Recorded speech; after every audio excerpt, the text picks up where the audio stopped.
El pasado miércoles, creo que era, hablábamos del versículo 3, que ustedes se acuerdan, y quiero hacer mucho énfasis en esto para que no caigamos en especulaciones, hermanos. Eso es importante. Dice el versículo 3, que quiero retroceder un poquito para que nos enrutemos en el tema. Nadie os engañe en ninguna manera, porque no vendrá, está hablando del día del Señor, no vendrá sin que antes venga la apostasía y se manifieste el hombre de pecado, el hijo de perdición. ¿Se acuerdan ustedes que estábamos hablando el pasado miércoles de apostasía nacional y apostasía individual? Estamos diciendo que la apostasía nacional tiene que ver con Israel. Y se lo recuerdo para que nos enrutemos. Israel, la primera apostasía de ellos fue Éxodo 32. ¿Se acuerdan?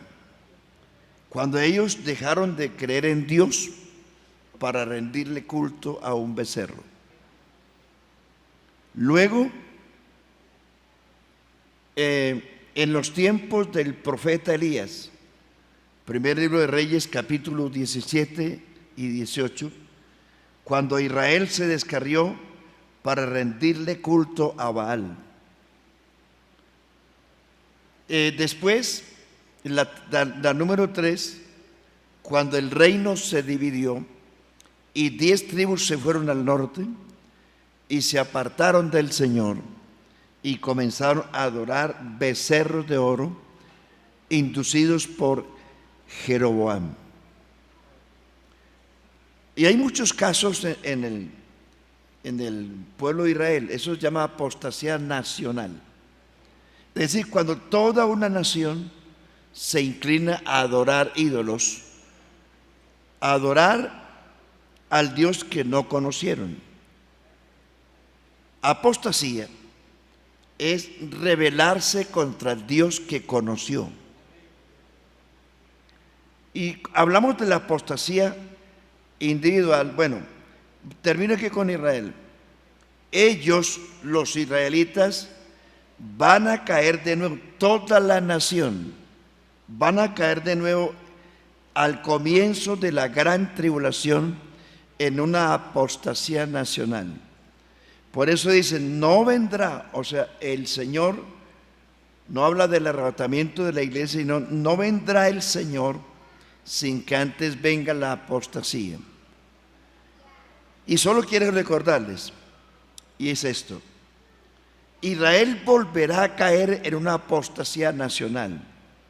Según Daniel 9:27, el anticristo hará alianza con Israel. Y dice que hará alianza por 7 años. Y ellos, los judíos, lo van a recibir como el Mesías. Los judíos, todo Israel. En el cumplimiento de lo que Jesús dijo: yo he venido en nombre de mi Padre y no me has recibido. Otro vendrá en su propio nombre y a ese recibirán. Le está hablando de eso a los israelitas. Es importante eso. Como los israelitas todavía esperan un Mesías, porque todo el tiempo, desde Abraham, Israel ha esperado un Mesías. El Mesías vino, pero no lo recibieron. Recuerde, a lo suyo vino, los suyos son ellos. A los suyos, o sea, Israel no le recibió. Más vuelve y se inclinan los gentiles. Los gentiles somos nosotros. Gentiles son aquellas personas que no pertenecen a Israel. Entonces dice, pero a los que le recibieron, les dio potestad de ser hechos hijos de Dios. Pero agrega, a los que creen en su nombre. Tenga en cuenta eso, no a los que creen en la Trinidad, es a los que creen en su nombre. ¿Oyó pentecostal? ¿Oyó unicitario? Los que creen en su nombre. Les dio potestad de ser hechos hijos de Dios. Por eso, hermano y amigo, aunque esto suene repetitivo, el bautismo solo es en el nombre de Jesús, porque en el bautismo usted se constituye en un hijo de Dios. Y el bautismo en el nombre de Jesús es el sello. Teniendo este sello, conoce el Señor a los que son suyos, y apártese de iniquidad todo aquel que invoca el nombre de la Trinidad. ¿Cómo dice? Y apártese de iniquidad todo aquel que invoca el nombre del Señor. Suena repetitivo, y en ningún otro hay salvación, porque no hay otro nombre bajo el cielo dado a los hombres en que podamos ser salvos. Hermanos, Dios se llama Jesús. Jesús es Dios. Dios se llama Jesús. Y el nombre más grande que hay es el nombre de Jesús. Para que en el nombre de Jesús se doble toda rodilla. No en el nombre de la Trinidad. Para que en el nombre de Jesús se doble toda rodilla. ¿De dónde? De lo que está en el cielo, en la tierra, debajo de la tierra. Y toda lengua confiese que Jesucristo es el Señor. ¿Cuántos creen que Jesucristo es el Señor? Por eso, amigo, usted debe bautizarse en el nombre de Jesús. No hay perdón de pecados sino en el nombre de Jesús. Juan dice: hijitos, estas cosas os escribo para que sepáis que vuestros pecados han sido perdonados por su nombre.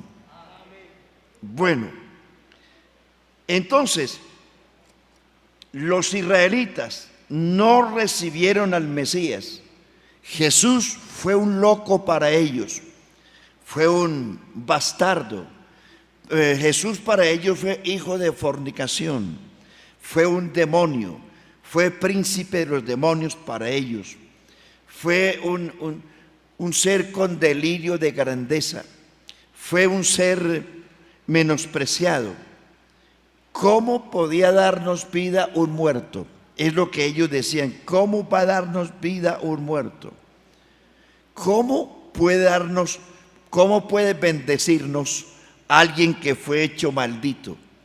¿Cómo puede limpiar nuestros pecados alguien que se hizo pecado por nosotros? ¿Cómo puede salvarse? ¿Cómo puede salvar a la humanidad sabiendo que ni él pudo salvarse de la cruz? Esa es la locura. Es la locura los que se pierden, pero a los que se salvan, a nosotros es poder de Dios y sabiduría de Dios. Y sigue siendo locura. Ese que se hizo maldito es nuestra bendición. Ese que se hizo pecado es el que quita nuestros pecados. Gloria a Dios. Ese que no pudo salvarse a sí mismo de la cruz es el Salvador del mundo. Ese que estuvo muerto es el que da vida, y vida en abundancia. Amén. Que viva Jesús de Nazaret.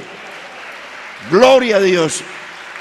Entonces, los israelitas no lo recibieron, y a él lo recibirán. Al anticristo lo recibirán. Dice este capítulo que el anticristo viene con todo engaño de iniquidad. ¿Cuál es el problema, hermanos?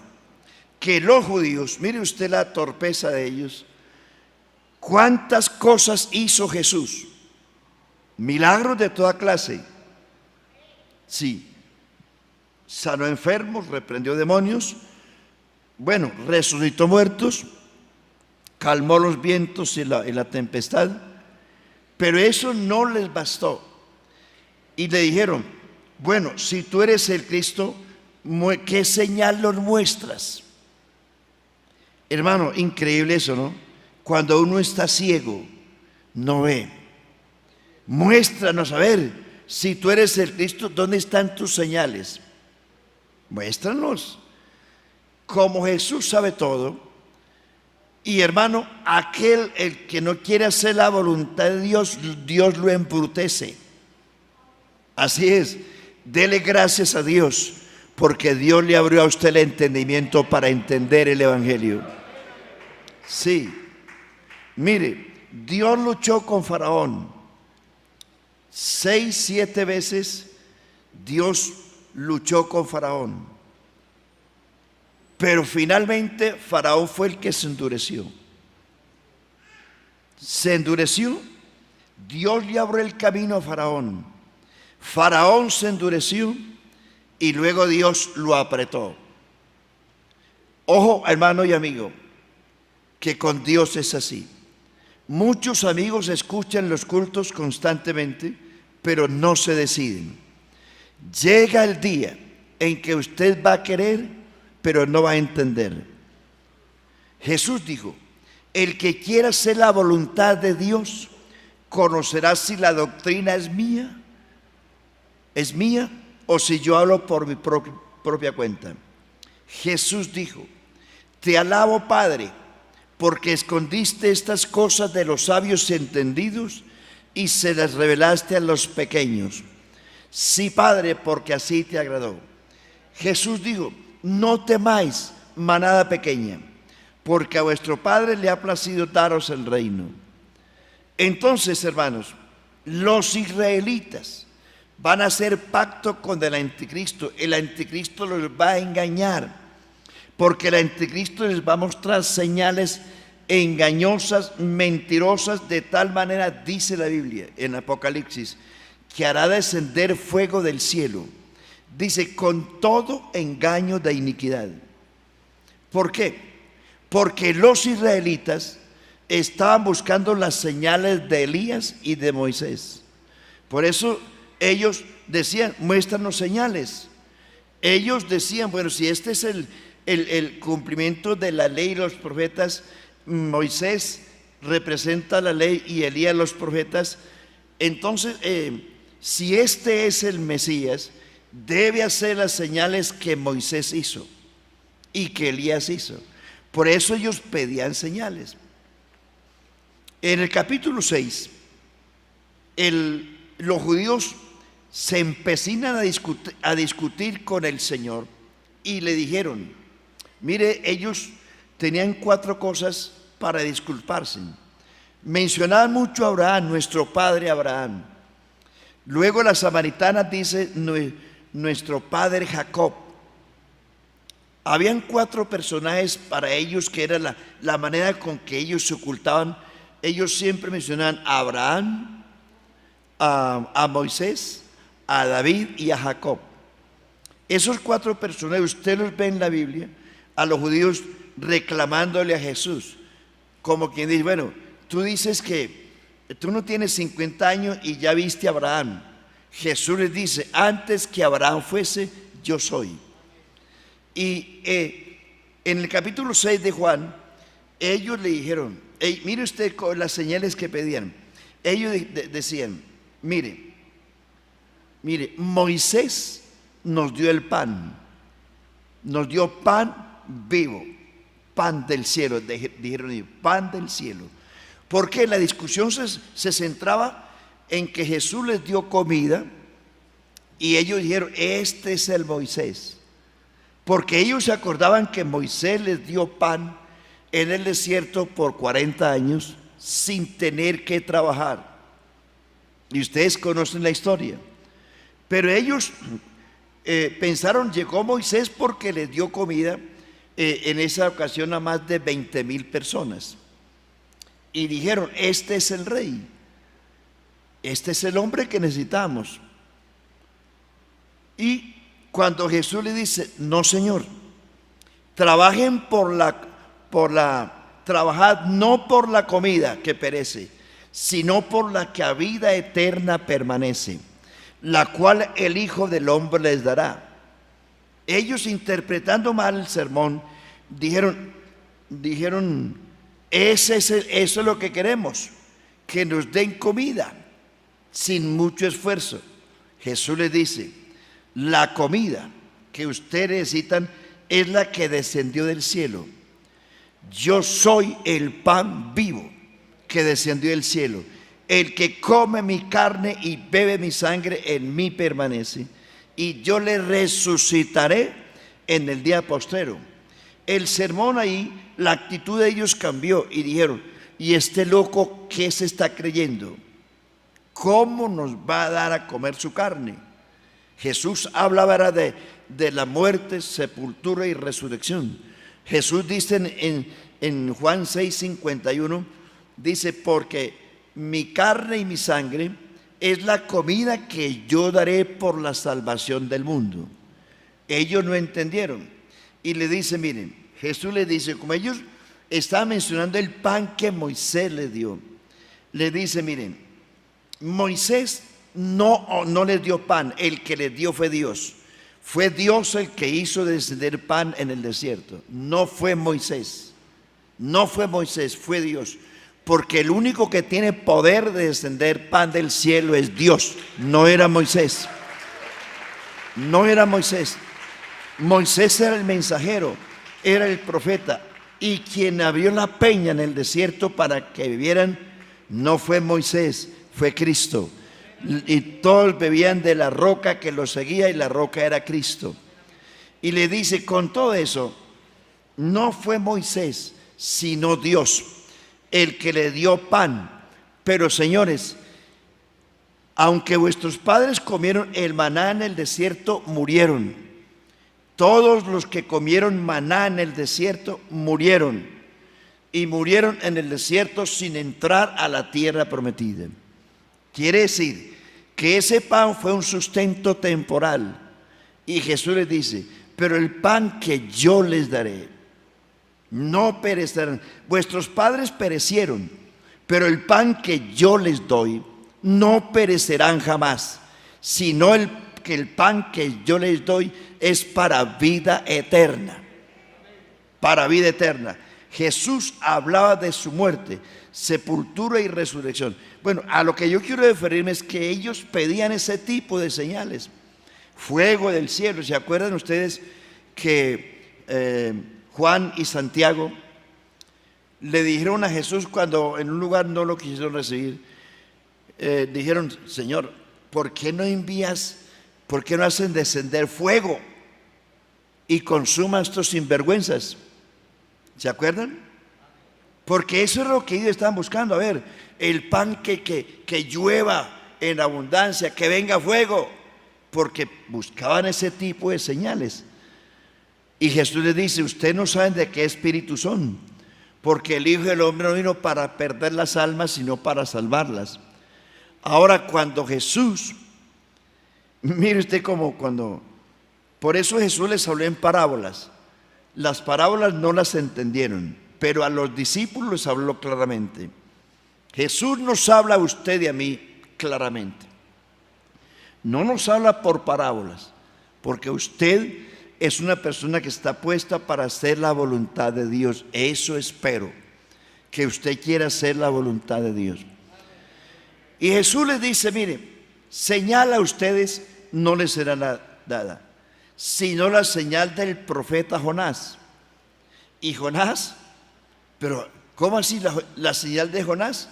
Si Jonás no hizo ningún milagro, ninguna señal, no es eso. Sino que como estuvo Jonás en el vientre del pez 3 días y 3 noches, así el Hijo del Hombre estará 3 días y 3 noches en el corazón de la tierra. Menos entendieron, porque Cristo les hablaba de su muerte, sepultura y resurrección.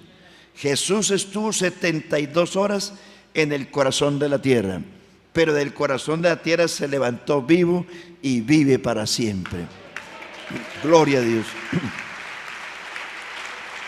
La segunda vez, San Juan 2, la segunda vez, ¿usted cree que esa gente entendió?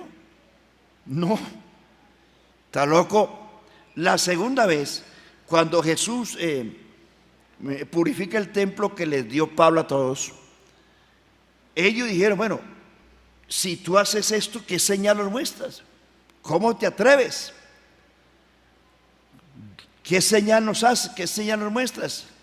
Jesús les dice, miren, voy a destruir este templo y en 3 días lo levantaré. Menos entendieron. Menos entendieron. Jesús también les hablaba de su muerte, sepultura y resurrección, porque ese templo se refería a él, a su cuerpo. Dice, destruir ese templo, el cuerpo de él, y en 3 días lo levantaré, o sea, la resurrección. Menos entendieron.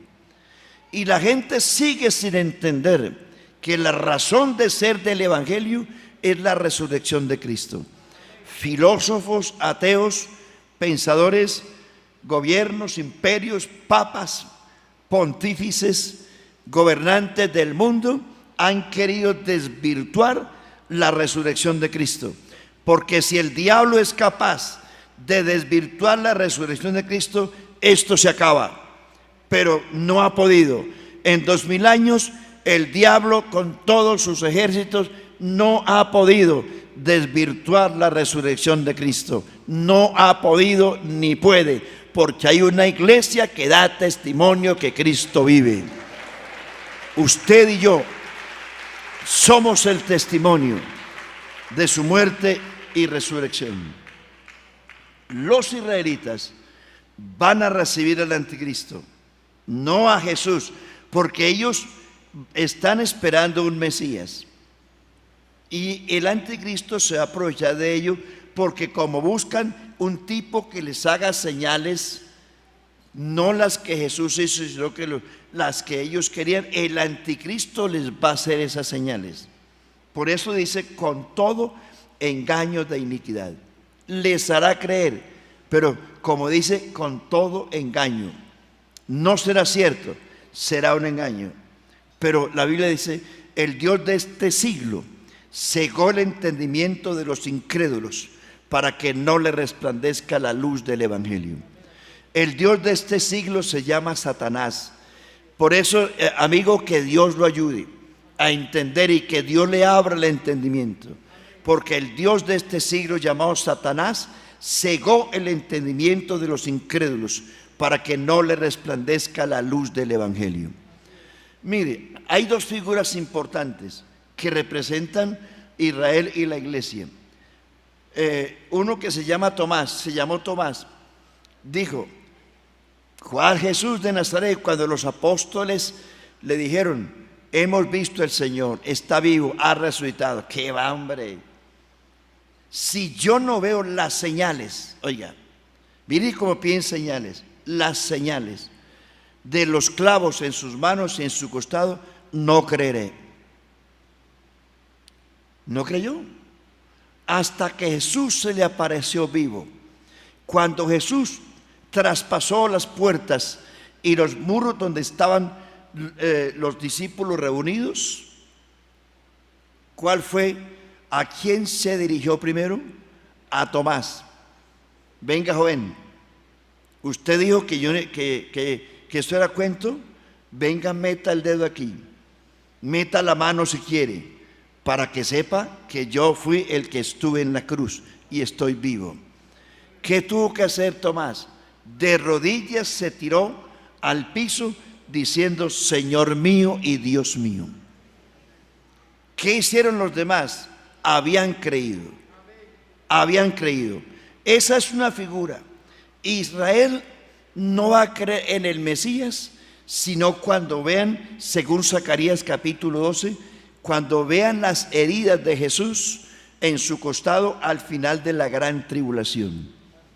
Ellos tendrán que ver esa señal, pero no fuego del cielo. Cristo no les va hacer descender fuego del cielo para no darles gusto. Les va a mostrar las señales, que en este caso son las heridas de su costado y de sus manos y de sus pies. E Israel en la gran tribulación, al final de la gran tribulación, tendrá que decir: tú eres mi Dios, tú eres mi Señor, tú eres nuestro Rey. Y Él dirá: tú eres mi pueblo. Ese será el encuentro más hermoso que se proclamará en la tierra al final de la gran tribulación. La iglesia, hermano, tenemos esa bienaventuranza. Jesús dijo: no seas incrédulo, sino creyente. Bienaventurados los que sin ver creyeron. Esa bienaventuranza es para usted y para mí.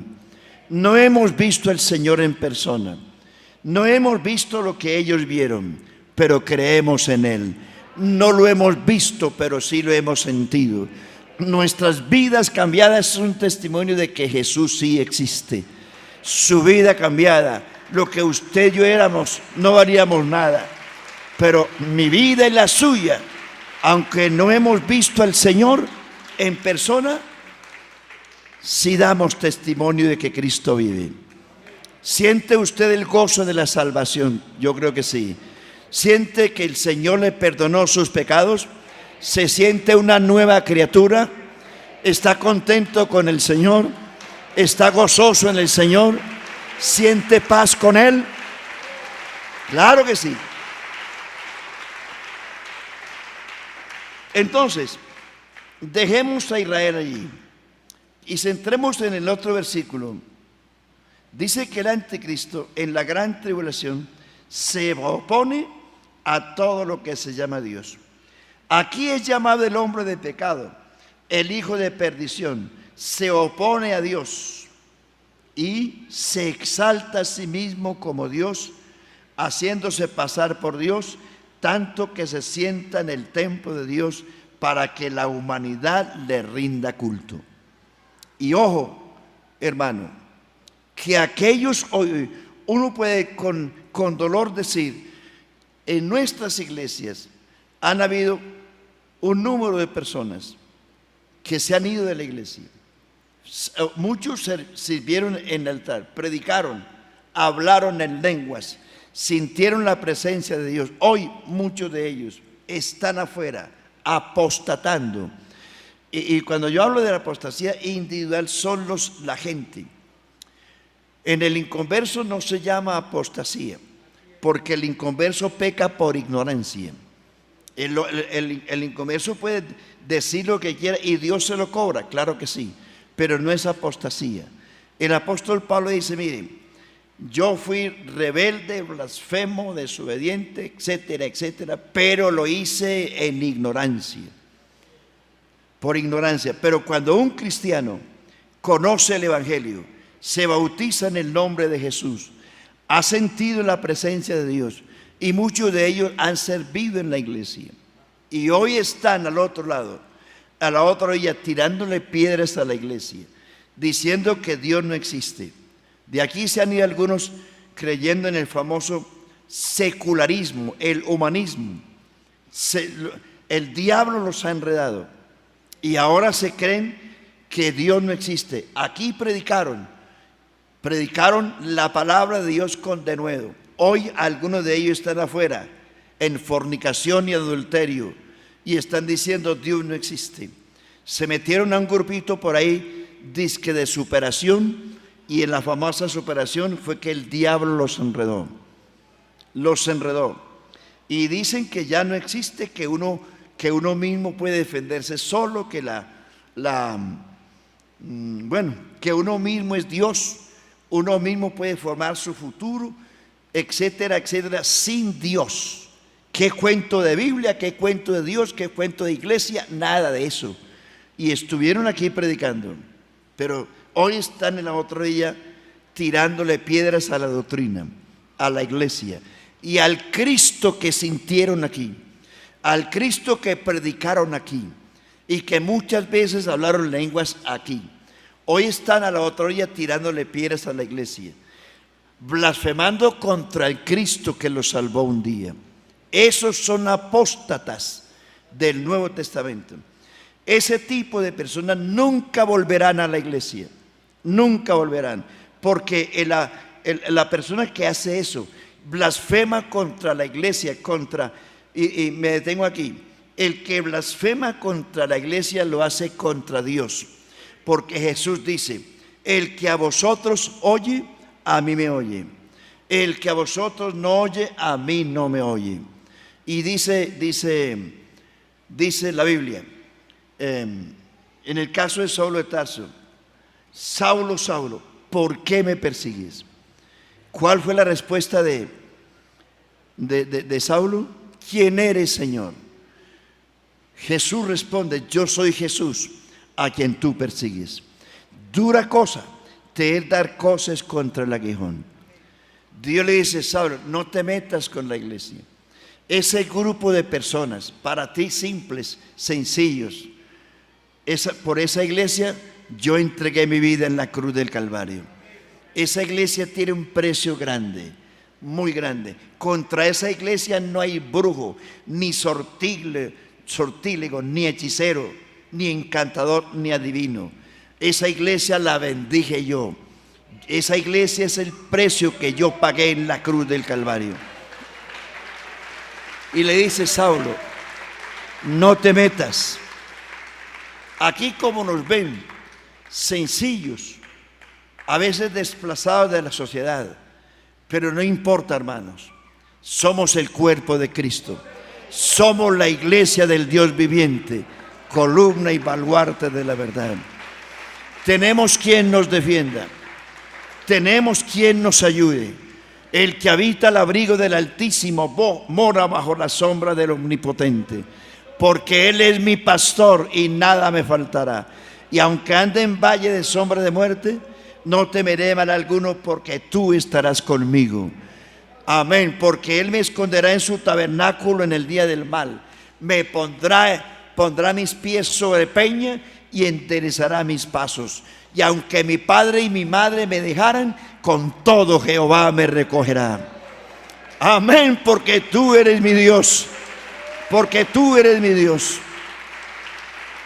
A esos señores les digo: no se metan con la gente. Esta iglesia es el trofeo de Cristo y la defiende. Si Él la defendió en el Calvario, soportando lo que soportó, ahora que es la iglesia de Dios, hará lo que sea, pero que le defiende, le defiende. Sobre esta roca edificaré mi iglesia, y las puertas del infierno no prevalecerán contra ella. He aquí el que vivo y estuve muerto, mas he aquí que vivo por los siglos de los siglos, y tengo las llaves de la muerte y del infierno, y tengo todo poder en el cielo y en la tierra. Por eso vayan y hagan discípulos a todas las naciones, aleluya, enseñándoles que guarden estas cosas. He aquí yo estoy con vosotros todos los días hasta el fin del mundo. A esos que se han ido, ojo, no se metan, se están metiendo mal. Si son diosesillos, porque eso fue lo que les enseñaron, no dependan de Dios ni de iglesia, que evangelio ni que nada. Pues esperemos a ver si no se mueren. Esa arrogancia del hombre: nosotros dependemos de nosotros, somos Dios en la mente, pues que no se mueran. Si son tan capaces, si son tan dependientes, no se van a morir.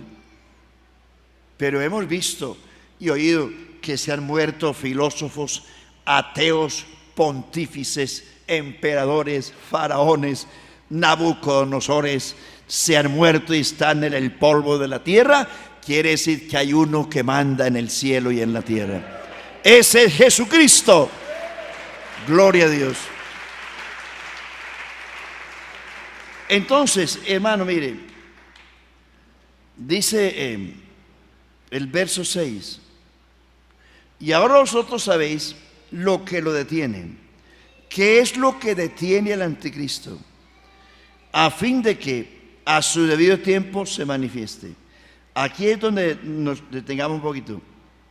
¿Qué es lo que lo detiene? Mire, hay mucha especulación con el asunto de la guerra hoy.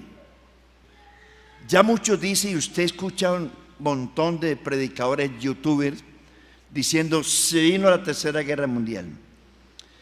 Estos son principios de dolores. No es la Tercera Guerra Mundial.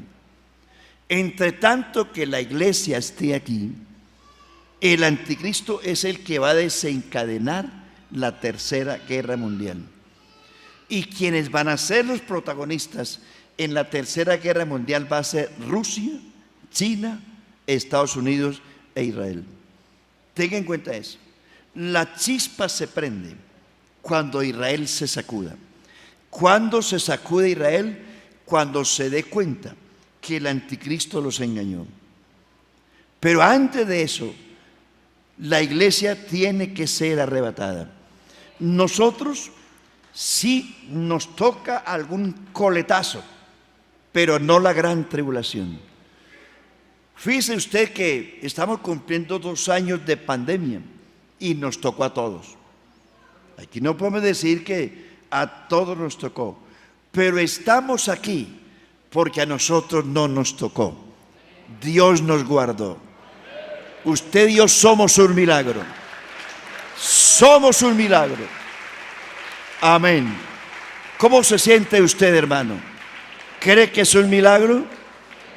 Muchos de ustedes se contaminaron y algunos estuvieron en las UCI, pero están aquí, están vivos. Esos que se contaminaron, que fueron muchos y fueron a casos extremos, Dios los sacó, Dios los salvó. Fue Dios, no fue la UCI, fue Dios, porque Dios te dio una prórroga también, a ver si mejoras tu vida. Y Dios nos dio a nosotros una prórroga también, a ver si mejoramos. Tenemos que mejorar. La iglesia sí le falta todavía, le falta candela, y eso tenemos que buscarlo. Si estamos vivos, vamos a hacerlo en el nombre de Jesús. Tenemos que ser mejores. Tenemos que ser mejores. No espere otra pandemia. Se nos han ido muchos. En esta pandemia se nos murieron más de 100 pastores en Colombia, sus esposas e hijos, muchos. Y usted y yo somos un milagro. ¿Por qué se murieron? Dios lo sabe. Él es el dueño de la vida. El que tiene el poder de dar vida y quitarla es Él. No es la corte, es Dios. Es Dios el que tiene el poder de todo esto. Gloria a Dios. Se fueron. Pero nosotros no podemos decir nada de eso, solo decir, Señor, gracias. Señor, gracias. Cada mañana que usted se levante y que al acostarse no se acueste como la mascotica, como el perrito, sin darle gracias a Dios. No se levante como el perrito sin darle gracias a Dios, que solamente estira las paticas y las manitas y bosteza. Dele gracias a Dios cada mañana que estás vivo. Dele gracias a Dios que tienes trabajo, que tienes comida, que tienes casa, que tienes techo, que tienes hijos, que tienes esposa, que tienes de todo. Dale gracias a Dios, hombre. Somos una bendición y un milagro.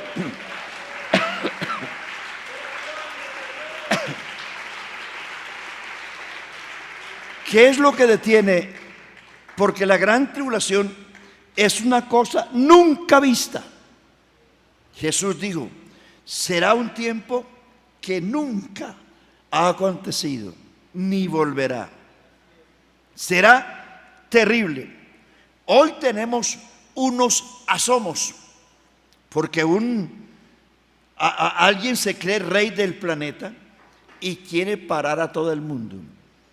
Eso es una señal de que en la gran tribulación sí va a haber alguien influenciado por Satanás que va a parar el mundo. Sí lo va a haber. Ese se llama el anticristo. Se opone a Dios. Y no piense que en la gran tribulación se va a salvar, porque no habrá evangelio en la gran tribulación. El anticristo se opone a todo lo que se llama Dios o que es objeto de culto. Usted allí, en la gran tribulación, no habrán estos templos. Estos templos los va a usar el anticristo para bodegas y para cosas de lo que a él le da la gana, porque él por aquí va a pasar, exprópiese. Así es. Pero qué dicha que de verdad pudiéramos estar con el Señor Jesús. ¿Tiene esa esperanza que usted se va a ir con el Señor? En la gran tribulación no habrá donde congregarse. El anticristo se opone a todo lo que se llama Dios o que es objeto de culto. Se sienta como Dios, y la gente en la gran tribulación, encabezados por Israel, le van a rendir culto al anticristo. Quien no le rinda culto a Jesucristo hoy, mañana tendrá que arrodillarse al anticristo y rendirle culto. Si no lo hace en la gran tribulación, dice la Biblia que en ese entonces usted no podrá comprar ni vender si no tiene el sello del anticristo. Así es. Usted hoy día, por ejemplo, mire, hay cositas que lo ilustran a uno de cómo van a ser las cosas. Hasta hace poco, recuerde usted, nos encerraron como conejos por la pandemia, ¿cierto? Y solo podía salir usted con pico y cédula. Entraba al supermercado, algunos con pico y cédula. ¿Sí? Si usted no muestra el número de cédula, no entra, no come, no entra al restaurante. Eso es solamente un asomo de lo que va a ser el anticristo. En la gran tribulación habrá solo una moneda, solo una religión, la religión del anticristo, solo una política y solo un culto al anticristo. No habrá billete. Así que el billete que tenga por ahí me lo trae para ProTemplo, hermano. Solo funcionará la tarjeta, el dinero plástico, pero usted no comprará lo que quiera, sino lo que el gobierno, que el Estado le dé. Usted en Cuba hasta hace poco, me contaron los hermanos que estuvieron allí, hace algunos años, al turista allí lo tratan bien, porque ellos quieren dar una imagen afuera distinta de lo que viven internamente. Me decía una hermana que estuvo haciendo un posgrado de medicina allí, decía que ya es tan dura la situación que el Estado, es decir, la gente trabaja para el Estado y el Estado les paga. Ese es el famoso imperialismo comunista, marxista. Entonces, usted trabaja para el Estado le da a usted una ración. Y me decía la hermana que para una familia de 5 personas el Estado le manda una ración, no lo que usted quiera. Hoy podemos ir al supermercado y si tenemos con qué podemos llenar la canasta de lo que queramos. En Cuba no era así. Me decía la hermana que una familia de 5 personas, el Estado le daba un pollo para 10 días. Mientras que muchos de ustedes se comen un pollo en una sola sentada. Conocí un pastor que se comía 2 frisbees en una sola sentada. No les menciono porque ustedes lo conocen. Qué bárbaro, ¿eh? Y 2 Coca-Cola al litro, hermano. Y seguía pidiendo los huesos, hermano. Ustedes van a decir, ¿qué pastor tan exagerado? No, yo lo vi, me senté con él un día. Bueno, dejémonos allí. ¿Puede usted imaginarse, hermano, un pollo? Una familia de 5 con un pollo. ¿Sabe qué hace usted? Lo amarra en una pata, lo pasa por agua hirviendo hasta que usted vea en el agua unos ojitos amarillos y lo saca. Vuelve y lo cuelga. Al otro día, otra vez, ojitos amarillos y vuelve y lo cuelga. Hermano, en serio. Así son los países comunistas. En esos países el rico, el capitalista es el Estado, no la gente. En la gran tribulación va a ser igual. Usted, perdone, ojalá que usted no. El mundo de esa época no tendrá dinero en efectivo para comprar lo que usted quiera, sino que es la ración que el imperio o el Estado le dé. Y no puede gruñir. Nosotros vemos en algunos países ya algunos asomos de lo que va a ser. Así que, hermanos, eso no lo vamos a poder impedir nosotros. Eso está escrito y así va a ser. Lo que usted y yo tenemos que luchar es por irnos con el Señor antes de que eso ocurra. Porque que va a ocurrir, va a ocurrir. Pero bienaventurados los que logremos llegar a estar en el arrebatamiento de la iglesia. ¿Qué es lo que impide? El texto es, hay algo que impide la manifestación del anticristo. Hay una iglesia en el mundo entero. No me refiero solamente a los pentecostales, en el mundo entero.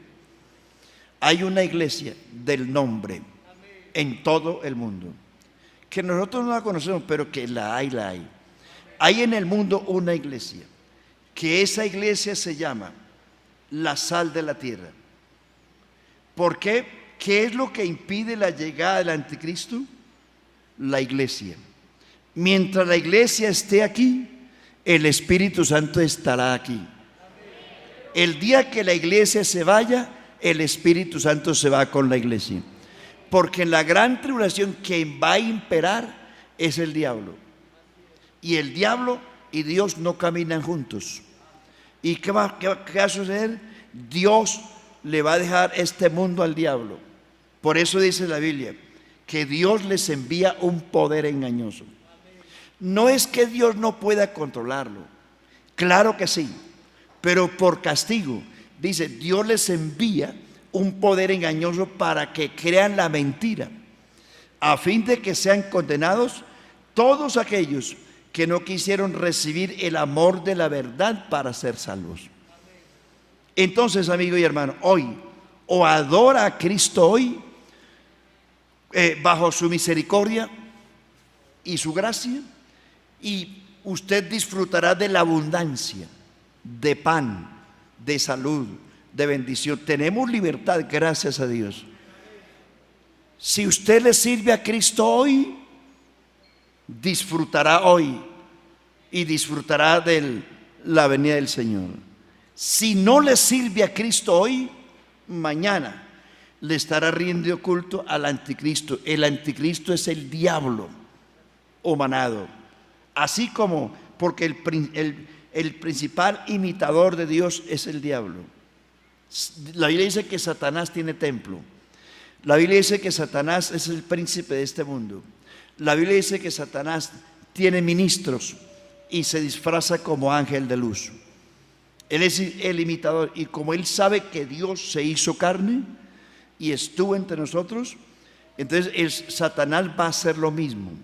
Se va a manifestar en un hombre, es un emperador que gobernará el mundo bajo la influencia de Satanás y se hará pasar por Dios, y el mundo le va a creer que es Dios. ¿Por qué? Porque no creyeron a Jesús, no creyeron la verdad, tendrán que creer la mentira. Y dice, a fin de que sean condenados todos aquellos que no quisieron recibir el amor de la verdad para ser salvos. Y no es carreta mía. Mire lo que es la iglesia. Voy a mencionarles solamente unas cosas. Si es verdad o no, usted lo sabe. La iglesia es la sal de la tierra, ¿cierto? ¿Qué hace la sal? Usted sabe. La iglesia es la luz del mundo. ¿Qué hace la luz? Alumbra las tinieblas o desaparece las tinieblas. La iglesia es embajadora de Cristo. ¿Qué es un embajador? Alguien que representa un estado en otra parte. La iglesia es la reconciliadora. Como si Dios rogase por medio nuestro, os rogamos en el nombre de Cristo, reconciliados con Dios. El día que la iglesia se vaya, no habrá quien reconcilie a la gente. La iglesia es perfeccionadora. Este culto que estamos viendo aquí es un brochazo a esta perla de gran precio. Y un día lo va a saber usted. Ojalá que se dé cuenta, pero en el cielo. Otros se van a dar cuenta cuando ya no haya esperanza. Dice Colosenses 1:28 a fin de perfeccionar perfecto en Cristo a todo hombre. Somos perfeccionadores, dice la Biblia. 6. La iglesia es intercesora. El día que la iglesia se vaya, no habrá quien interceda por nadie. 7. La iglesia es anunciadora de los misterios de Dios. El día que la iglesia se vaya, no habrá quien predique. 8. La iglesia somos los colaboradores de Dios. Colaboradores de Dios, es decir, los que estamos coayudando a construir este templo. Aleluya. 9. Somos pescadores de hombres. El día que la iglesia se vaya, no habrá quien pesque. Y 10. Columna y baluarte de la verdad. Es decir, defensora de la verdad. La iglesia debe ser defensora de la verdad, creer la verdad, poner en alto la verdad y vivir la verdad. Cuando esta iglesia se vaya, no habrá verdad. Cristo es el camino, la verdad y la vida, y si Cristo está en la iglesia y la iglesia se va, Cristo se va con la iglesia y el mundo queda en tinieblas. Si hay alguien que lo detiene, la iglesia de Cristo. ¿Qué detuvo el castigo? Vea, termino aquí tranquilo, no me preocupe.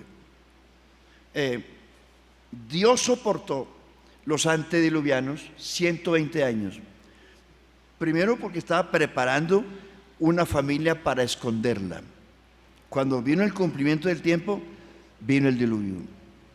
Dios se llevó a Enoch antes del diluvio. Dios apresuró a Lot y a su familia. Dice que los ángeles apremiaban a Lot: corre, corre, huye. No enviará castigo Dios mientras tú estés aquí. ¿Se acuerdan de eso? Los ángeles apuraban y el tonto de Lot quiso devolverse. Como dice: esperen que se me quedó la chequera. Los ángeles: vámonos, porque tan pronto salgas tú, esta ciudad se prende. La mujer no creyó. Ay, mis joyas, ay, mis bolsos, mis zapatos, mis perfumes, mis vestidos. No. Miró atrás y se quedó. Así es. Y Jesús dijo: acordaos de la mujer de Lot. Cristo la mencionó. Entonces Dios tuvo que apresurar a Lot. No quería salir. Vámonos, hombre, no sea terco. Y cuando Lot salió, cayó fuego del cielo. Dios guardó a los israelitas para destruir a Egipto. Hermano, Dios te guardará a ti.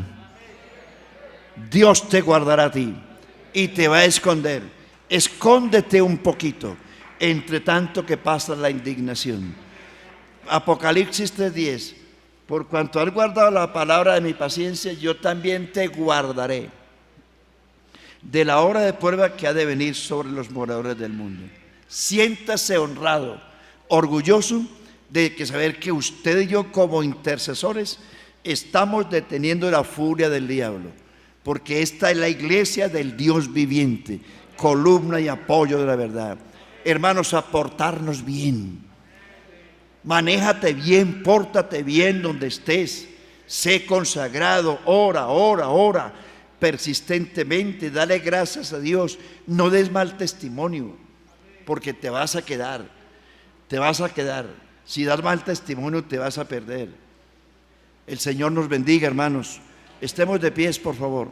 Que Dios nos ayude. Amén. Y yo sí quisiera invitar aquí a algún amigo. No es cuento lo que le estoy diciendo, lo que he dicho está en la Biblia. ¿Algún amigo querrá convertirse esta noche? ¿Qué amigos se quieren ir con nosotros? No estamos locos. Jesucristo dijo que vendría. Y yo creo porque lo dijo el Señor. Me voy a preparar lugar para vosotros, porque quiero que donde yo estoy, ustedes también estén. ¿Algún amigo quiere irse con nosotros? No estamos locos, estamos cuerdos. Hoy aquí un loco. ¿Hay algún pentecostal loco por aquí? ¿Quién de ustedes está loco, hermano? Me avisa para llevarlo al manicomio, porque hay un peligro por aquí. Si estamos locos, es para Dios. ¿Hay alguien que quiere que oren por él? ¿No quiere ninguno? ¿Nos vamos nosotros? ¿Alguien quiere venir? Amigo, venga. Vamos a orar por usted. Y le aconsejo, no venga solo por venir. Haga doctrina, conviértase y bautícese en el nombre de Jesús, porque ese es el camino recto a la salvación. ¿Dónde están los evangelistas? Vamos a orar por ellos. Los líderes de las Dorcas, líderes de jóvenes, acérquense por aquí. No tenemos afán. Tranquilos, tranquilos. Gloria a Dios. Aconsejamos a los amigos que hagan doctrina, que se conviertan, que se bauticen en el nombre de Jesús, si quieren ser salvos. Vamos a orar, ahorita tocamos. Señor Jesucristo, Padre de la gloria, te doy gracias por los amigos, por estas personas que están aquí. En el nombre de Jesús, ayúdales, bendígales. Este camino es verdad, es verdad. Tú vienes, esto es verdad.